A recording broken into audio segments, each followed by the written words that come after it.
Welcome to The Explainer. So, today we're digging into something, well, it's pretty troubling. It's an investigation into a system that's supposed to lift people out of poverty, but is instead being used to steal their future.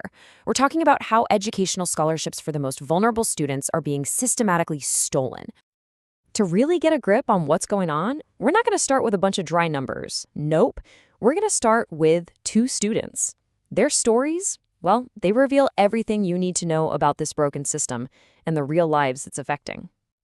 You know, this one sentence from the investigation, it just hits the nail on the head. It's not about who works the hardest or who needs it the most anymore. It's about who has the connections to game the system. And this slide, wow, it just lays out the two realities perfectly, doesn't it? On one side, you've got a tribal girl from a remote village. She scores 85%, she qualifies for the scholarship, and she gets absolutely nothing. She's forced to drop out. Then on the other side, an official's son, whose family's already doing great, gets that exact same scholarship and sails through to graduation. So the big question is, how on earth does this happen?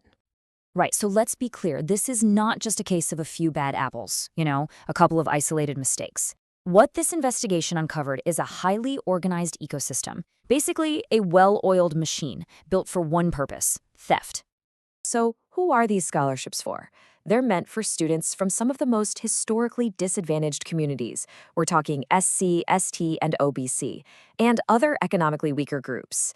But these funds are being systematically captured by corrupt officials, their families, and in some cases, by students who don't even exist. Okay, so how do they pull this off? Let's dive in. The investigation actually breaks the whole heist down into 6 distinct layers, and each layer is basically a wall for the students who deserve it and an open door for the ones who don't. So here they are. This is basically the 6-step playbook for the entire heist. Let's peel them back one by one and see exactly how this whole machine works. All right, so the whole scam kicks off right at the very beginning. First, they rig the application process itself. The forms are super complex, they're in English, and the deadlines are kept secret. This is all designed to shut out students from rural areas. And then, for those who have the money, officials will literally forge the proof of poverty, a low-income certificate, for a bribe. The poor are locked out and the rich get to walk right in. But okay, let's say a deserving student somehow makes it past those first 2 roadblocks. You think they're in the clear, right? Wrong. The selection committees themselves are often totally compromised. They're not looking at merit, they're looking for their own relatives, their connections, or just anyone who's willing to pay a bribe.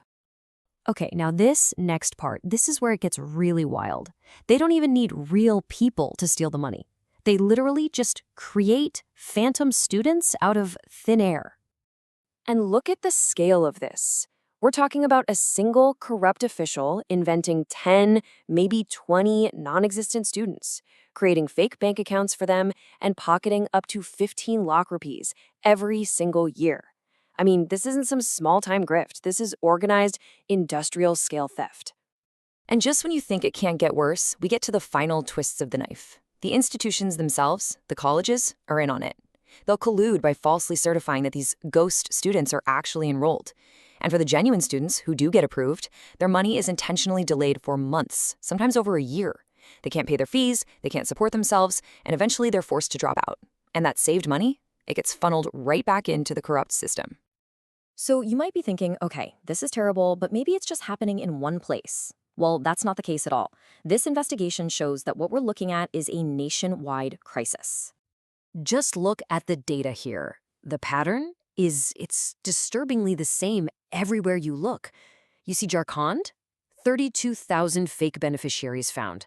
Then there's Bihar, 280 crore rupees just gone. And Karnataka, another 180 crores siphoned away by officials creating fake students. The playbook is the same, just the names and places change. So this all leads to a much bigger, much more fundamental question. What does this do to the very idea of a fair society? Because this is about more than just stolen money. It's about a stolen ideal. I mean, the whole point of a scholarship system like this is merit, right? The idea that opportunity should go to the people who've earned it through sheer hard work and genuine need. But what this investigation shows us is a system where the word merit-based has just become code for manipulated. The source material puts it perfectly, drawing on ideas from thinkers like Michael Sandel. It's a classic case of the system being captured by the elites. Something designed to level the playing field has been twisted to give the already privileged another leg up. It just makes a complete mockery of the word merit. And so that leaves us here with this really provocative question at the end of it all. This isn't just about spreadsheets and bureaucracy. When the path to a better life is basically sold to the highest bidder or to the person with the right connections, what does that do to the hope and trust of an entire generation? What is the real cost of this great scholarship heist?